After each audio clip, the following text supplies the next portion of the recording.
BFM Business et RMC Découverte présentent Good Morning Business avec Christophe Jacubizine et Laure Closier. Les acteurs de l'économie alsacienne à l'honneur ce matin, avec notamment Cécile Cantrel, la présidente d'Alsapan. Bonjour. Bonjour. Alors vous allez nous expliquer ce que vous faites, parce que vous êtes fournisseur de grandes enseignes qu'on connaît très bien, Ikea, Leroy Merlin, Conforama.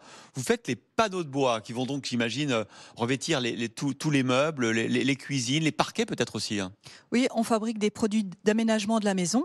Du meuble en kit, du revêtement de sol, parquet, stratifié, vinyle et également du plan de travail. C'est-à-dire qu'en fait, en gros, ces enseignes que j'ai citées, par exemple Ikea, va faire le design des meubles, la conception, et vous derrière, c'est vous qui allez en fait fabriquer tous ces produits. Oui, alors selon les clients, selon les produits, Ouais.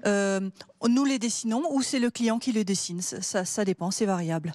Voilà. Vous avez souscrit un PGE en 2020. Alors, vous voulez l'utiliser pas forcément pour la suite du Covid, mais pour la hausse des matières premières, qui est un sujet très important pour vous. Aujourd'hui, à quel point ça vous impacte ? Alors, effectivement, le panneau que nous transformons, nous avons subi depuis à peu près 1 an et demi des fortes hausses, Ouais. entre 2 et 3 fois. Ouais. Pour un total de combien ? C'est combien de hausse sur vos matières premières à peu près sur l'année justement ? C'est quoi? C'est 20%, 30%, 50%? On avait une entreprise tout à l'heure qui nous disait que c'était 20 x 3 et l'énergie x 10. Oui, c'est ça, c'est x2, x3. Ah ouais. Et pareil pour l'énergie. Donc ces hausses, nous les répercutons en partie sur nos prix de vente, mais pas en totalité. Donc ça impacte aujourd'hui nos marges. Donc qu'est-ce qu'on fait ? On pilote le plus finement possible notre cash, qui est le carburant de l'entreprise.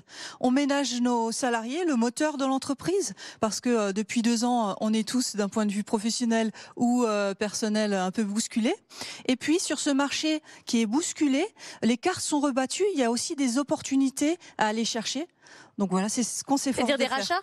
C'est quoi les opportunités ? Oui, des rachats où par exemple la parité euro-dollar nous permet aujourd'hui d'être plus compétitifs au grand export. Et est-ce qu'on voit toujours la poursuite de ce qu'on a vu pendant le confinement, le fait que les Français, et ça vaut pour tous les habitants de la planète, ont envie finalement d'aménager un peu mieux leur intérieur, de se faire plaisir, d'acheter des meubles, de refaire les sols. Est-ce que vous l'avez vu dans vos chiffres d'affaires ? Oui, tout à fait. Après le premier confinement, on a eu un marché très dynamique, mais qui est beaucoup plus calme depuis le printemps, je dois dire. Et puis, je ne sais pas si vous vous rappelez, mais j'avais eu la chance d'être accueillie en mai de l'année dernière sur le plateau de Good Morning Business. Tout à fait, je me souviens.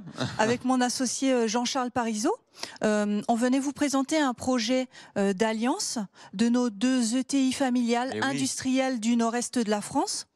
Cette alliance Le mariage s'est bien passé ? Oui, on est en plein dedans. Cette alliance s'est concrétisée au 1er janvier.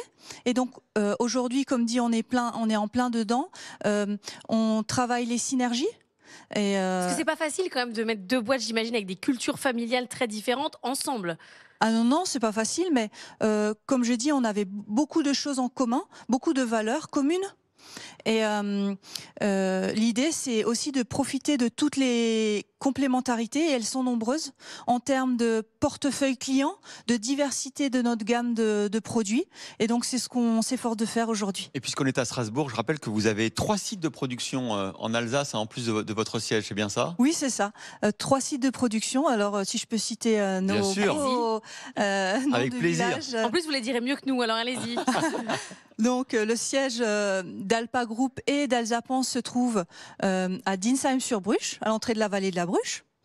Nous avons également des sites industriels à Marlenheim, Wasselonne et Erstein.